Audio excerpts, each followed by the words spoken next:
Very latest now, we welcome in Chris Broussard, who first reported the news today. And Chris, Shaquille O'Neal, well, it looks like he might, the big shamrock, does that work at least for now? How did this deal ultimately come together?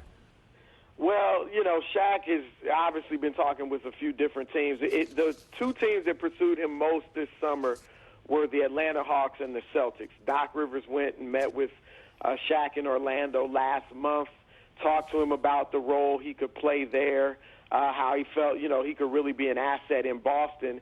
And at the end of the day, both teams were really offering only the veterans minimum, as you said.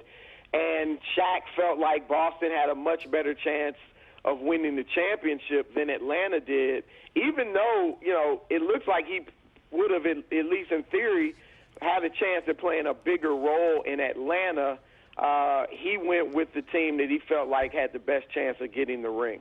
And so with Kendrick Perkins recovering from knee surgery, perhaps this signing does make a bit of sense. The Celtics also added Jermaine O'Neal. So there are a lot of bigs out there. The question really being, and with knowing that O'Neal played a career-low 23 minutes per game a year ago, are there enough minutes for all of those guys to go around?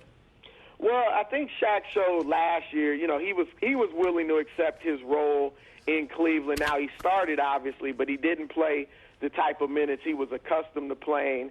And in Boston, with those veterans, KG, Paul Pierce, Ray Allen, the coach, Doc Rivers, who's a guy that Shaquille really respects. And if you look at his career, having a coach he respects, whether it was Phil Jackson or Pat Riley, has always been a huge, you know, difference maker for Shaq. So I don't think he'll be a problem there. You would think that Jermaine is ahead of Shaq on the depth chart just because he got the full mid-level exception. Shaq got the minimum.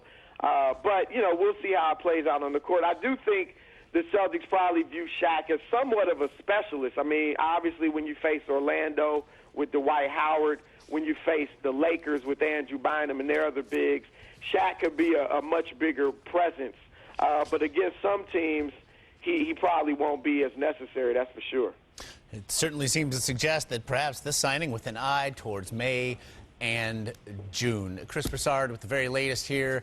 Shaquille O'Neal on his way to Boston.